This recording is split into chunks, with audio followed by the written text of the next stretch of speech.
spend more. Our farms and farmers are absolutely vital to this country as providers of food, guardians of our countryside and significant contributors to the economy, and it's time the SNP Scottish Government recognise that fact. That concludes Scotland's questions.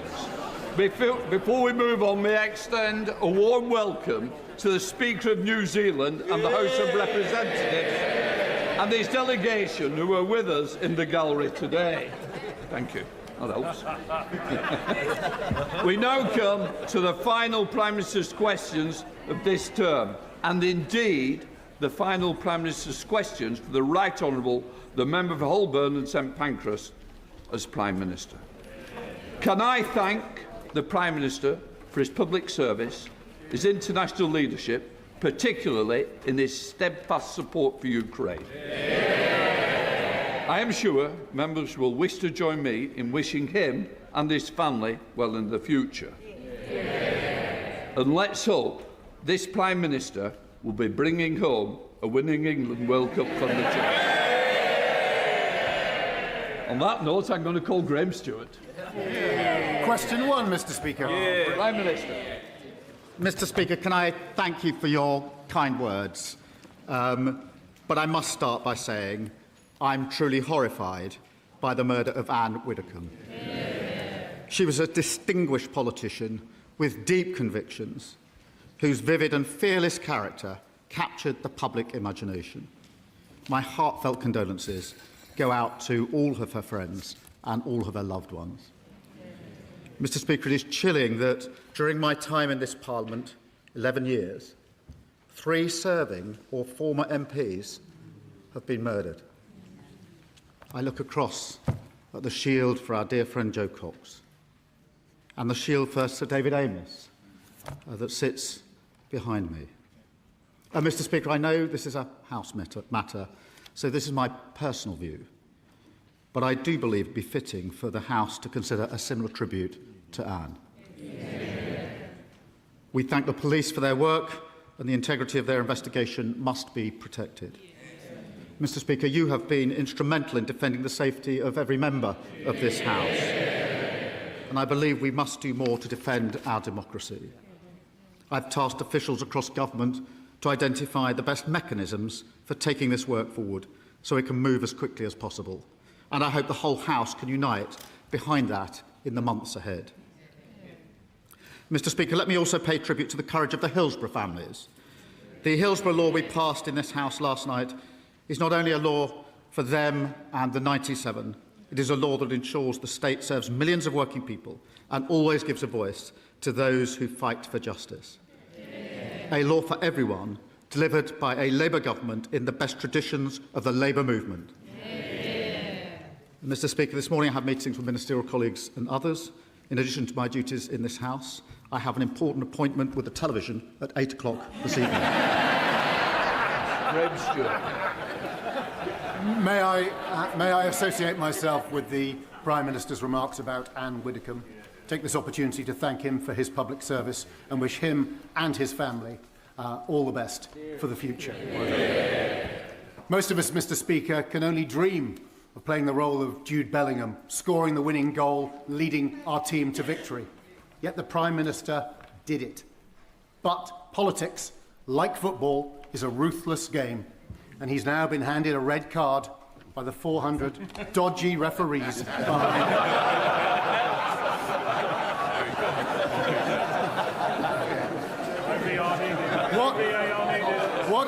What advice, Mr. Speaker, does this Prime Minister have for the Right Honourable Member for Makerfield to ensure that he, unlike himself, doesn't end up with an early bath? Mr. Speaker, I think that's the first and sadly probably the last time I'll be compared to Jude Bellingham.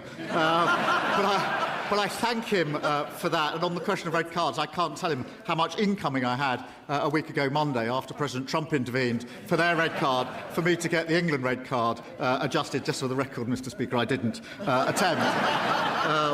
But for my successor and for the England team, I won't give advice. I will simply give my wholehearted support. And, Mr. Speaker, just for the record, I don't care what the score is tonight, as long as we win. Thank you, Mr. Speaker. Can I take this opportunity to thank the Prime Minister for his many years?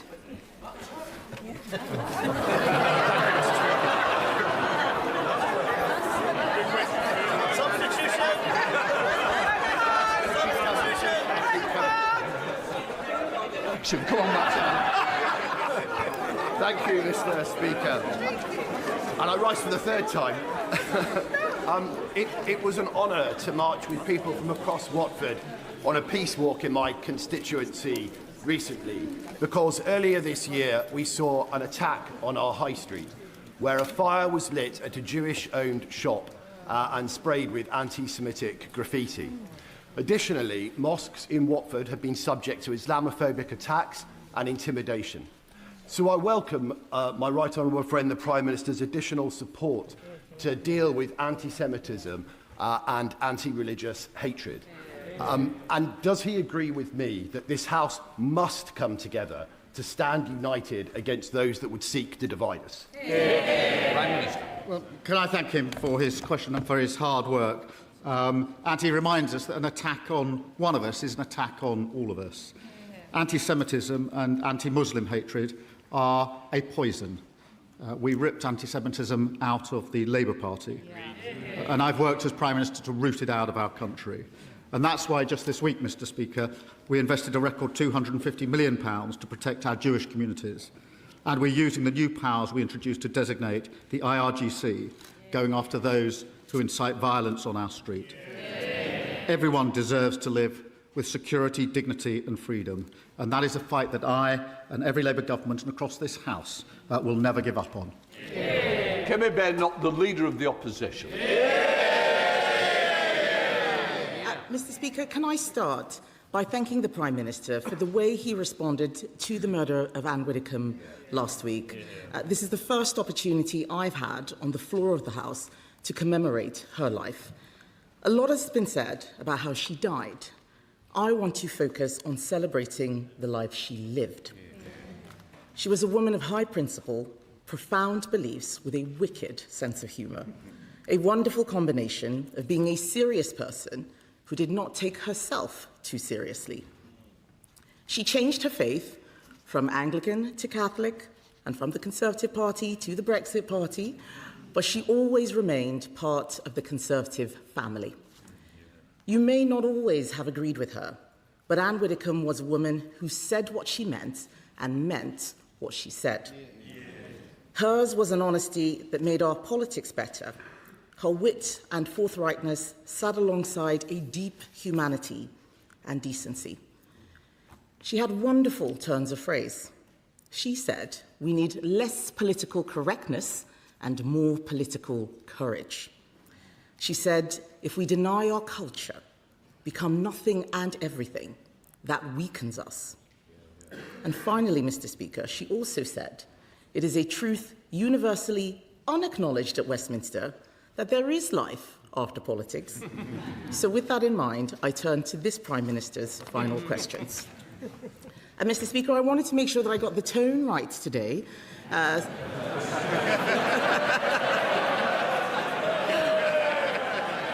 So I looked back at his final questions to Boris Johnson, and luckily for him, I plan to be much gentler than he was that day.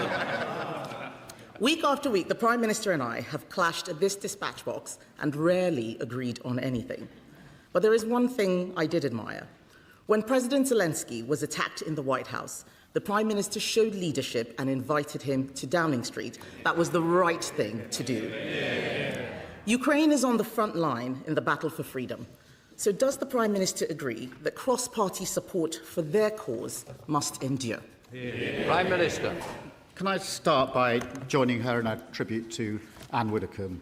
I know that the hurt is keenly felt across all her friends and family, but it is particularly keenly felt by political colleagues in the Conservative Party for many years and in Reform as well. And that's why one of the first things I did on Friday was to phone the Leader of the Opposition and the Leader and Deputy Leader of Reform to express my condolences and to try to act in a cross-party manner, because I knew how much this would hurt them and their parties and many people in their party. And I thank them for taking that call in the spirit that they did last Friday. I thank her for her comments about Ukraine. We have stood united on Ukraine in this House. We supported the last government in the approach that they took, and we've taken that approach on. That meeting with President Zelensky, the day after he was evicted from the Oval Office, he left alone. He got a plane. We got him to come to London, and I asked him to come to Downing Street straight away. And I walked out to meet him.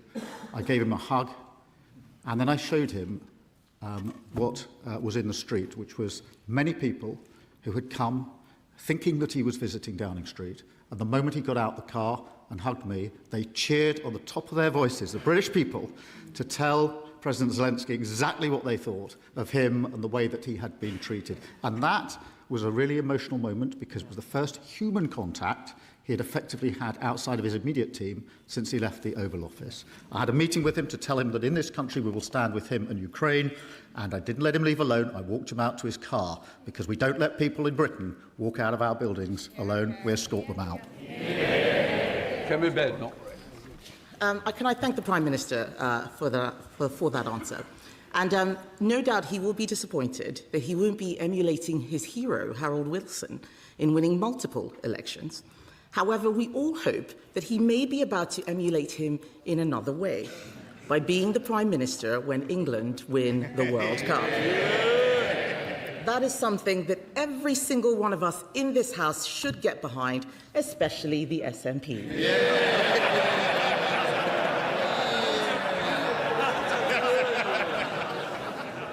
Mr. Speaker, as leader of the opposition, the Prime Minister led his party to a landslide after a historic defeat. I fully intend to do the same. But if you want to lead this country, you should set out your plans to do so. We have. But one politician intends to spend the summer avoiding scrutiny, refusing to set out his plans. So does he not agree that what the country deserves is a televised debate between Nigel Farage and Count Binface? Prime Minister.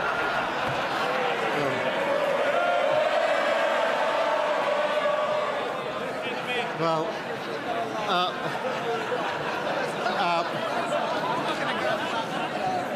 Mr. Speaker, they intend to spend the summer arguing with the bin. My advice to everyone is put your vote in the bin. Mr. Speaker, can I just say that I'm delighted today that we are joined in the gallery by some of the people I've met across the country in opposition and in power. And these are the people in the gallery today who are in my mind's eye. People like Trevor and Lewis. They worked together at JLR for over 30 years, and I visited them just before we got the deal with America, when tariffs were threatened, and I faced the entire workforce that day, who were very, very concerned that they were going to lose their jobs because the tariffs would not be possible for JLR. When we went back, when we got the deal, I took the call from President Trump at JLR in Solihull, so that they could hear the deal and they knew exactly what it would mean for them. The only mistake I made was putting it on loudspeaker, which of course is always a slightly unpredictable thing to do when you've got President Trump on the other end. But luckily he agreed the deal and the cheer went out. But these are the people across the galleries who are here with us today that are always in my mind's eye. Okay, Ben. Mr. Speaker, I know how much the Prime Minister has come to enjoy our exchanges. In fact, in the King's speech last month, he told me that on difficult days, my input was always a ray of sunshine. He might not have answered many of the questions I asked him, but at least he turned up. It is important to respect Parliament. So does the Prime Minister agree with me that his successor should come to this place and answer questions rather than scurrying away for the summer? Prime Minister. Well, Mr. Speaker, as Prime Minister, I have participated in over 60 PMQs. Always a pleasure, always something to look forward to. And I've answered, or at least given answers,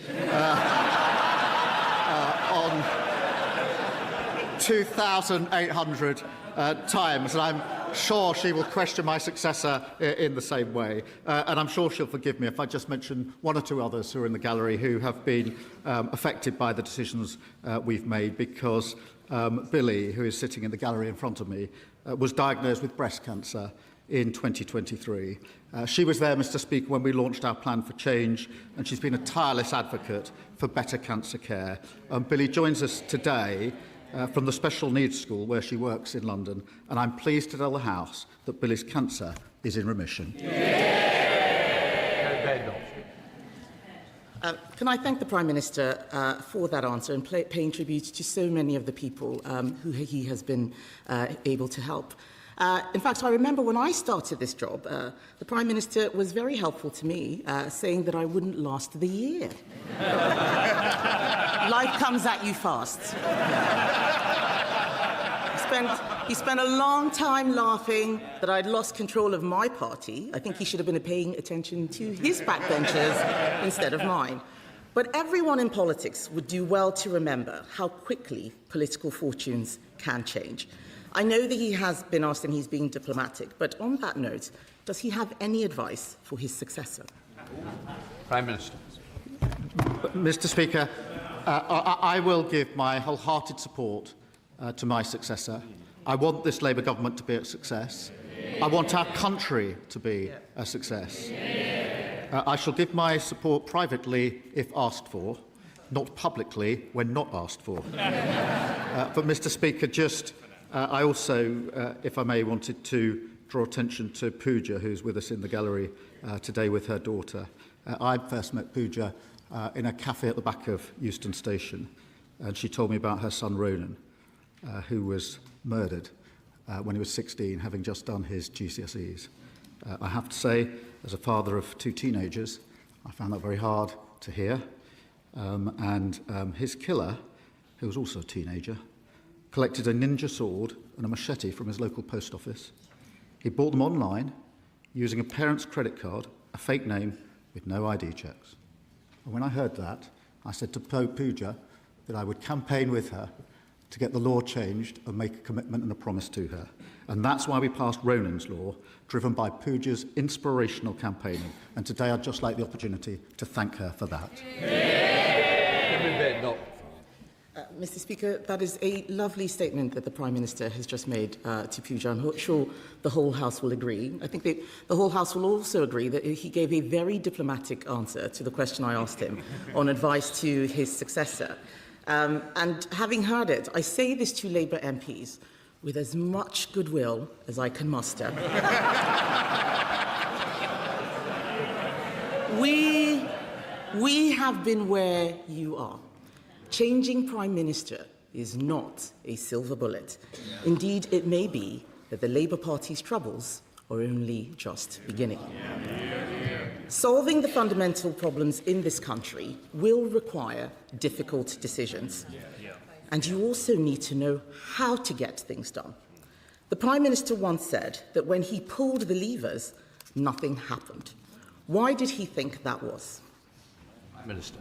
Well, Mr. Speaker, we did pull the levers. We pulled the levers to stabilise the economy, and we've stabilised the economy. We pulled the levers to strengthen our public services, and NHS waiting lists are coming down at the fastest rate for 17 years. We pulled a big lever on child poverty, and this government will be doing more on child poverty than any government ever, including previous Labour governments. We put the biggest investment into defence and security, and our international standing has been restored. But, Mr. Speaker, we also pulled the lever on the individual cases that matter, including individuals like Carla, who's in the gallery today. She was one of the parents that came to see me about online harm and the harm it can do to our young children, and that's why we banned social media for under-16s. And Daniel, who's also here with his son, who spoke to me many times about the struggles he's had with the cost of living and the need for a safe and secure home for every family and every child to grow up in. They're the people, Mr. Speaker, that matter more to me than anything else, because it's their lives that I think about when we make decisions in this government. Final question, Kemi. Thank you, Mr. Speaker. So for my last question, the Prime Minister may not think so now, but it is a tribute to him that not a single sitting Labour MP could beat him. Not the member for Ashton-under-Lyne, who couldn't count her taxes, not the member for Sheffield-Heeley, who couldn't count how many phones she'd lost, and definitely not the member for Ilford North, who couldn't count to 81. This is my last exchange with the Right Honourable Gentleman, and I know how much his wife and children mean to him, and that they are in the gallery today. As everyone here knows, our families make a huge sacrifice for our choice to enter public life. So I hope he will allow me to draw our time together to a close by thanking them for the love and support they have given him throughout his time in office. Prime Minister. Can I thank her very much for that? It is the last question I'll face from the Leader of the Opposition, and so let me wish her well and her family.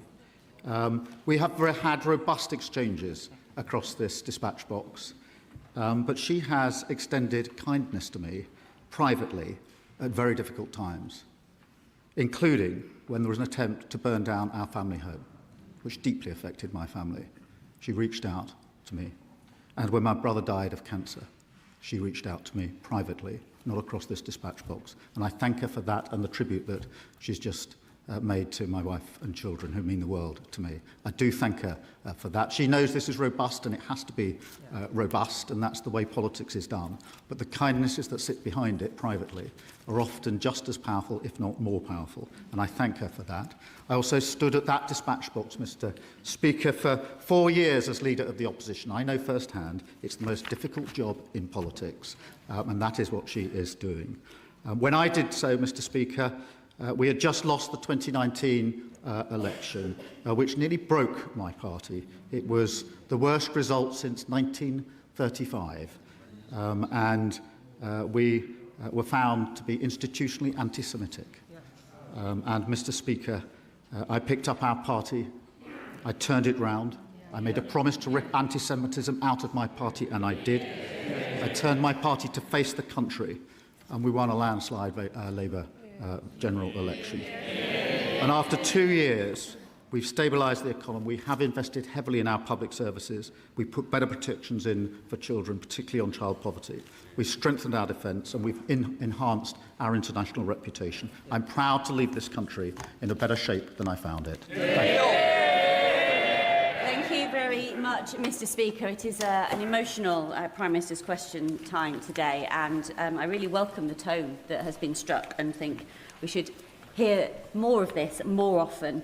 Last year, I convened a roundtable of stakeholders in my constituency to explore joined-up solutions to tackling the scourge of violence against women and girls. And I've been really pleased over the last 2 years the Prime Minister has made that central to his government's mission. He has ensured that spiking and sexual deep fakes have been criminalised, that police forces have been mandated to have rape and sexual offences teams, and it has embedded trauma support for victims across all services. Does he agree that the government absolutely must stick to the pledge that the Labour Party put in its 2024 manifesto to halve violence against women and girls over the next decade? Prime Minister. Yes, I do. Can I pay tribute to her campaigning on this issue? Mr. Speaker, yesterday I was with John and Penny Clough, who I first met nearly 16 years ago. They lost their daughter to domestic violence of the most extreme sort in appalling circumstances. And in many ways, my journey campaigning on violence against women and girls started with them 16 years ago this year. I pay tribute to them and everybody else who campaigns on this. That's why we set the mission to halve violence against women and girls in a decade. Whatever role I do next, I will continue to campaign for that for as long as I've got breath in my body. Sir Ed Davey, Leader of the Liberal Democrats. Thank you, Mr. Speaker. Can I associate myself with so many of the Prime Minister's comments today, but particularly his remarks about Ann Widdecombe? She devoted her life to public service, and her murder was truly horrifying, and I support his campaign now for a memorial in this chamber to her. Can I also thank the Leader of the Opposition for her tribute to Anne, and to remind the whole House and the whole country that we need to remember Anne for the way she lived her life. I have to make a confession. I've always been slightly jealous of Anne for appearing on Strictly Come Dancing.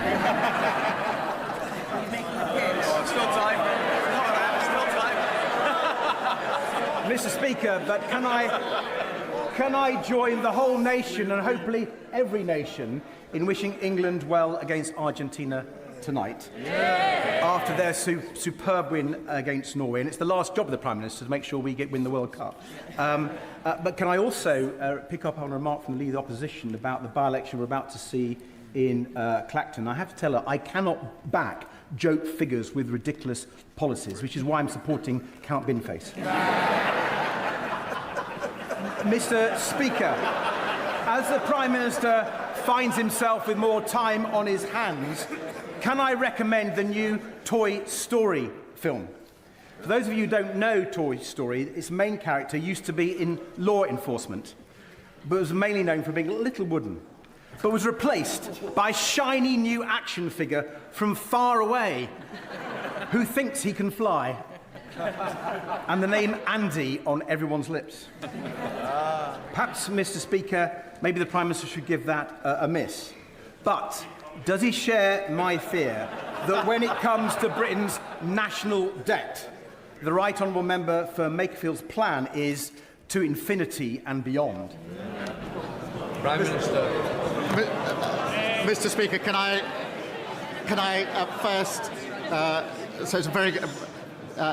He's clearly angling to go on Strictly Come Dancing, and no doubt he'd be very good at it. And I've some good news for him, because he is, fittingly, the Right Honourable Member for Chessington World of Adventures. And I'm supposing he talks about the economy. I'm pleased to tell him that thanks to our summer savings, his family can save nearly £20 when they visit this summer.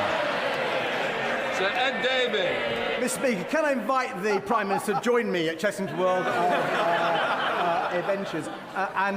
We haven't always agreed across the floor, but can I pay my own tribute?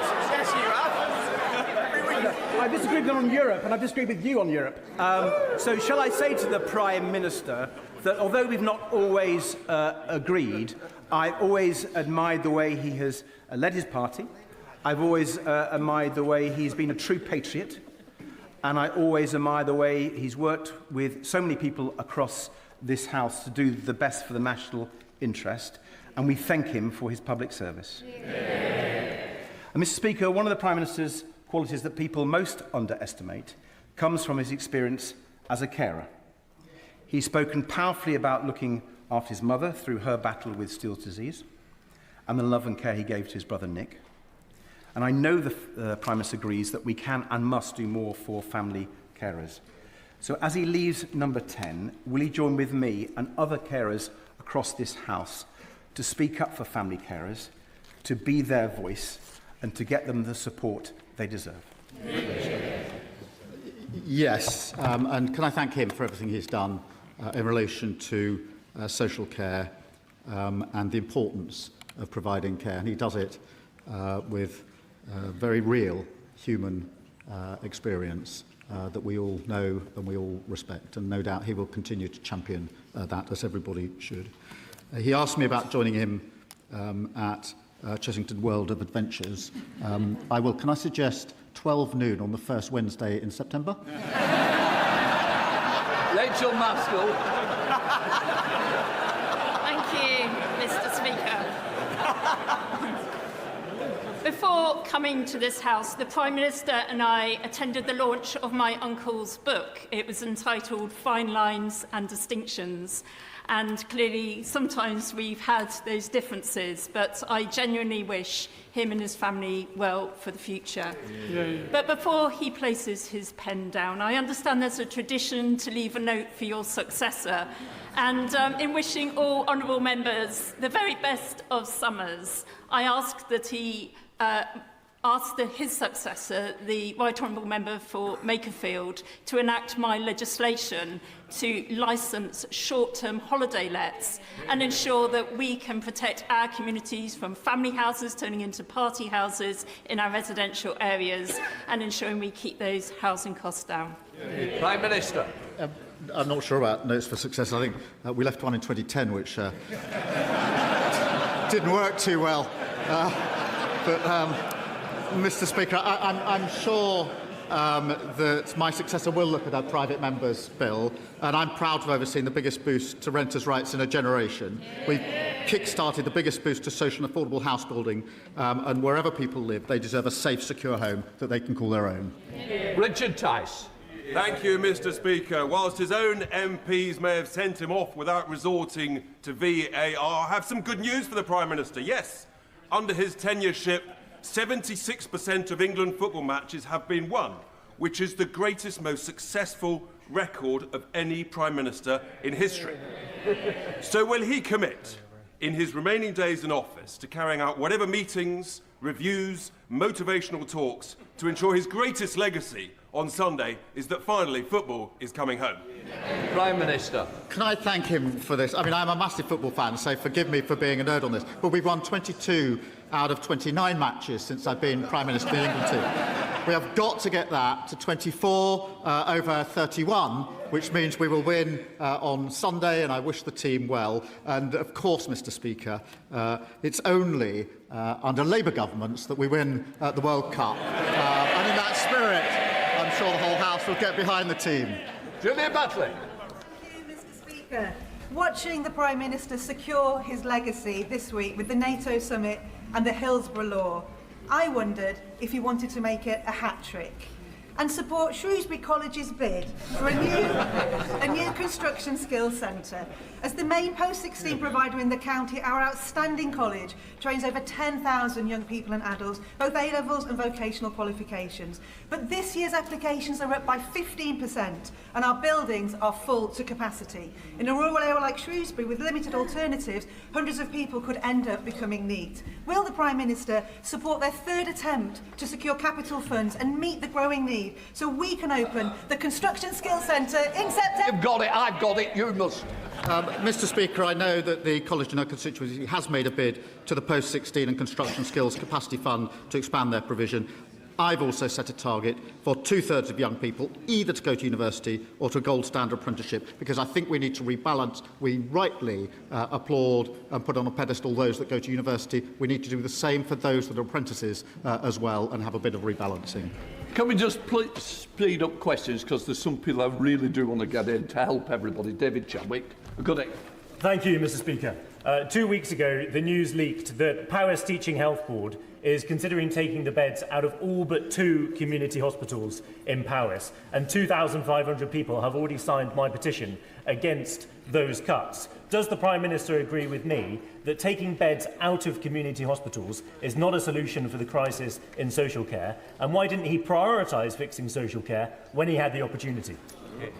Prime Minister.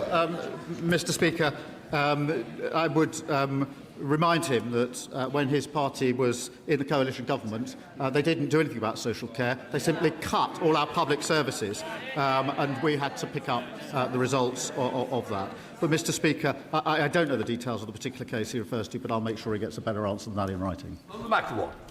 Thank you, Mr. Speaker. Olivia is a young constituent in Darlington. Her testimony was instrumental in securing a ban on stranger contact for under-16s. She has the letter that the Prime Minister sent her framed on her wall. Olivia and millions of young people across the country will be safer because of him. And his commitment to hear the stories of ordinary people and the injustices they have faced, and then to take action, has delivered real change. Given that social media has, for better or for worse, played such an influential role on our tenure in this House, I wondered if the Prime Minister might share with all of us any of the viral moments that have had cut through in the Starmer household. Well, Mr. Speaker, I need to tread very carefully here. I got into a lot of trouble in a primary school when an 8-year-old encouraged me to do the 6-7 thing, and the whole class joined in, it went viral. And when I left, the head teacher told me sternly that it was against the school rules. And I have to say, I was totally pathetic. I'd simply said, I didn't start it. It must be Alistair Carmichael on it. Thank you, Mr. Speaker. Like others, I have always respected the Prime Minister as somebody who was in politics because he wanted to give service to his country, and he's earned our gratitude for that. In my constituency, those who volunteer as Coast Guard rescue officers also do so from a wish to give service to their community. So in the time that remains for him in office, will the Prime Minister ensure that the money paid to them properly reflects respect that they earn for their service? Prime Minister. Can I thank him for this really important question? I start by wishing him a very happy birthday. But this is really important, and I want to pay tribute to every volunteer. They show incredible bravery, putting their lives at risk to save others. Our guiding principle is making sure we respond to this complex case by properly recognising their vital work. Ministers will continue to work with all parties, the Coast Guard Rescue Service and volunteers, to respond to their concerns and to get this right. And he's absolutely right to raise this very important issue. We'll be on it. Lord Howe. Thank you, Mr. Speaker. And can I pay tribute to the Prime Minister for his steadfast leadership in the face of two major conflicts? My right honourable friend's efforts to successfully marshal international support for Ukraine and his work to ensure that our armed forces are not sucked into an aimless and dangerous war with Iran could prove, in fact, I believe will prove, to be his most important legacy. Does the Prime Minister share my view that we must now use every diplomatic tool at our disposal, including sanctions against networks and enablers, to crack down on hostile states such as Russia and Iran? Prime Minister. Well, can I thank him for that? And I'm proud of the fact that we pulled together the coalition of the willing, Mr. Speaker. We did so because the usual frameworks, the UN wouldn't work to do that. The EU was blocked by Hungary, and NATO wasn't the vehicle because Ukraine is not in NATO. So we put together a coalition of the willing, led by the French and the UK, and now the Germans. I'm honoured that we're joined in the gallery by the Ukrainian ambassador today, Mr. Speaker. Let me say to him and all Ukrainians, we are united in this House against Russian aggression. That work began before I was Prime Minister. It will continue afterwards because Ukraine's security is our security. And this House is proud to stand with you. Danny Kruger. Thank you, Mr. Speaker. Can I thank the Prime Minister for his service? He's a good man, and I wish him very well for the future. But, Mr. Speaker, politics is not a joke. And every other party in this House, except Reform, has put forward as their candidate in the Clapton by-election a comedian with a dustbin on his head. Mr. Speaker, it might be, if they would listen, it might be that a man with his head full of rubbish is a fitting representative of the mainstream parties in this House. But the Prime Minister, I think the Prime Minister did endorse the bin man. But could he clarify that? If he won't put up a Labour candidate in Clapton, who does he actually want to win? Mr. Speaker, I know that Reform believe in recycling politicians.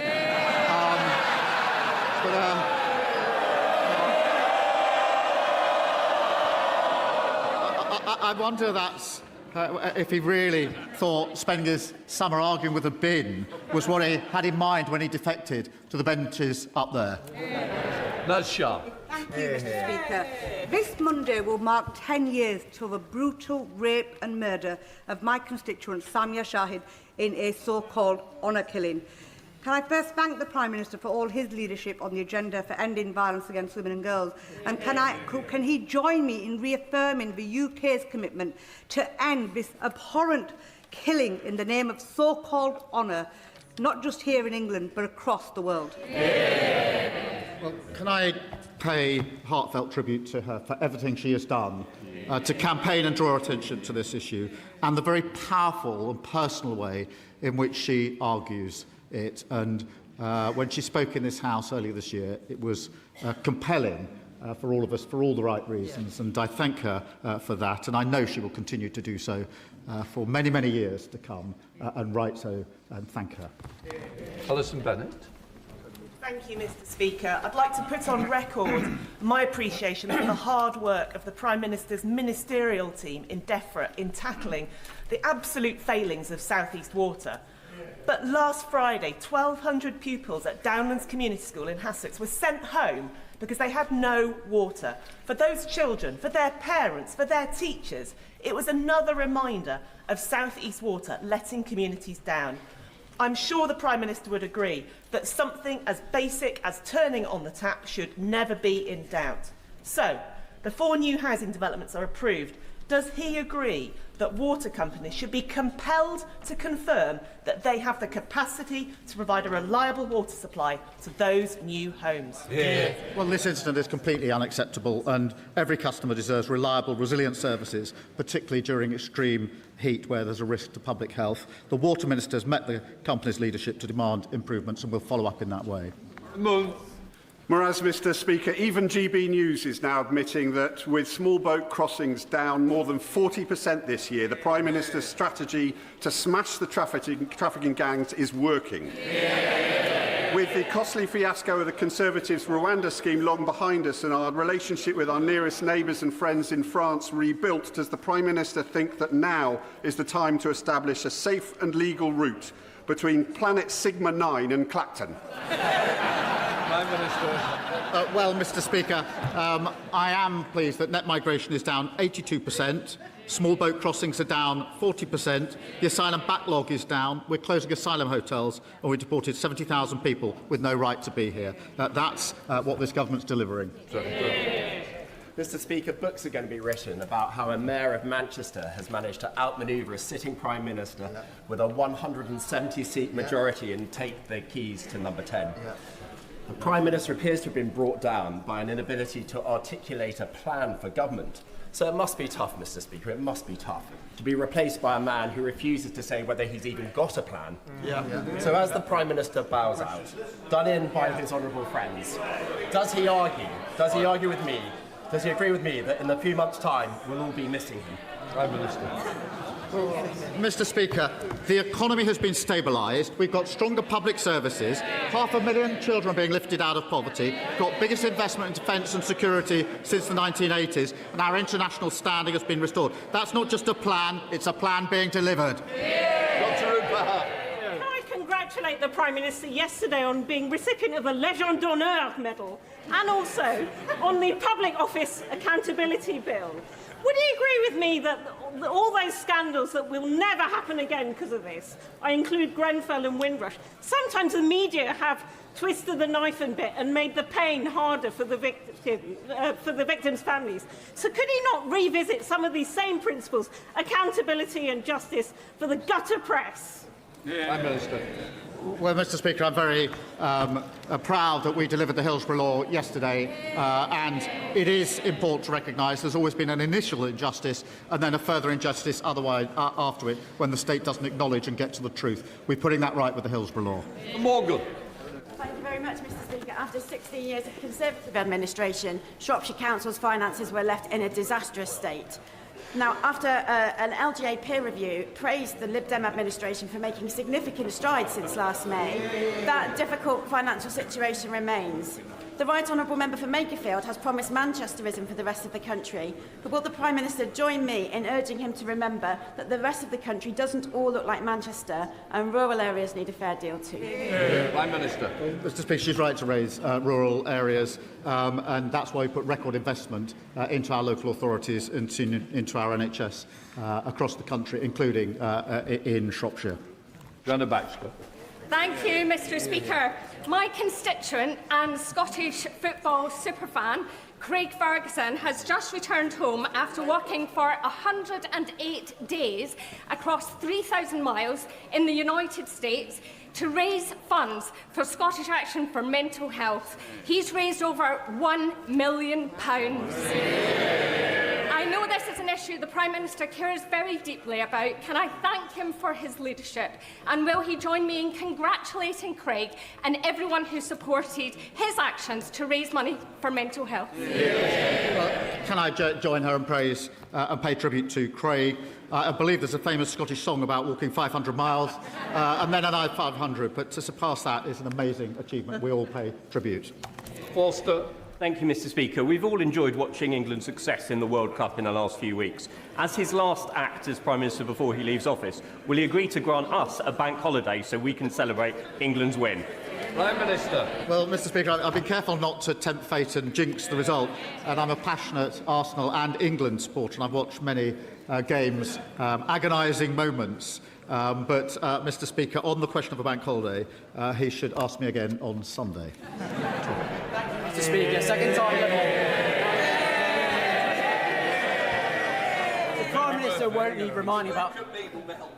The Prime Minister won't need reminding about Arsenal's success in the Premier League last season, and my right honourable friend, the member for Makerfield, won't want reminding that Everton, unfortunately for him, came 13th. But what neither of my right honourable friends may know is the UK finished 20th in the Corruption Perceptions Index, well within the relegation zone. At the Prime Minister's request, last week, the Ethics and Integrity Commission produced a comprehensive set of recommendations to tighten up rules around lobbying. In light of recent stories around the leader of Reform UK, does he agree with me that these recommendations... Well, can I pay tribute to the Commission and their work?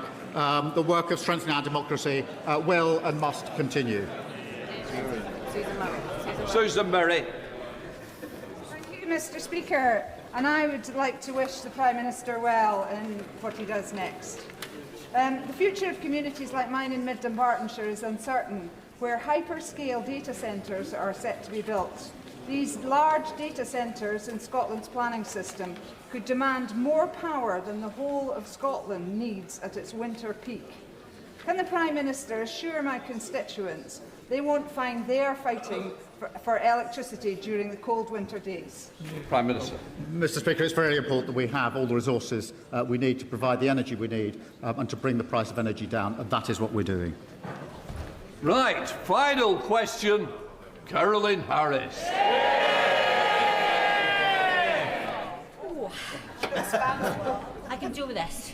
Can I thank my right honourable and very dear friend for everything he's given to our party and our country. There were few who believed we could make the changes needed to bring in a Labour government after the general election of 2019 when he became leader. But today, because of his service and his leadership, children are growing up in a fairer Britain. We stand tall on the world stage, and every day we've seen his decency and his courage shine through. Can I thank him and his wonderful family on behalf of me and my family for their cherished friendship, and I am certain everyone will join me in wishing him and his family the very, very best for their next chapter. Can I thank my honourable friend for her question, for her support and friendship, to me, to Vic and to the kids. Whatever the challenge, she has always been there for us, particularly Vic and the kids, and I really thank her for that. Mr. Speaker, this will be my last answer from this dispatch box. Every Prime Minister knows when they take up the torch that the day will come when they have to pass it on. That day has come for me. This is the end of my political journey. In 6 years, went from historic defeat in 2019 to historic victory in 2024. And in 2 years in government, I leave the country in better shape than I found it. I am proud of everything that we have achieved. Mr. Speaker, can I just take time to say to you, Mr. Speaker, and all those who work for the House and in our constituency offices, thank you for all your hard work. To our civil service, thank you also for all your hard work. To my political team, many of them here today, who came on this journey with me, thank you so much for everything you have done and being prepared to walk through fire for me. To my colleagues on these benches, I am proud of all we have achieved together and proud of each and every one of you. To my successor and each of you, I will give my full support. to all colleagues across the House, can I wish you good health and happiness. To all those in the gallery whose lives have been changed or improved by this Labour government, and all across the country who struggle to be seen or heard, you're the reason I came into politics. To my wife and children, I love you. Goodbye.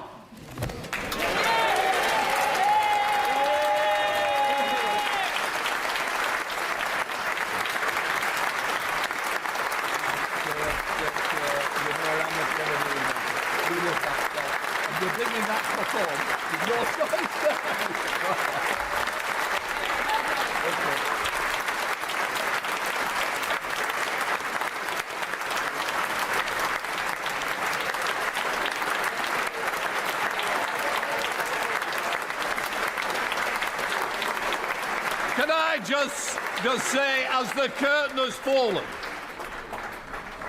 this House quite rightly cheers out the Prime Minister. I'm sorry we're still clapping. We don't do clapping in the House. We cheer. We hold our order papers up. That is the farewell that we should always give to a Prime Minister.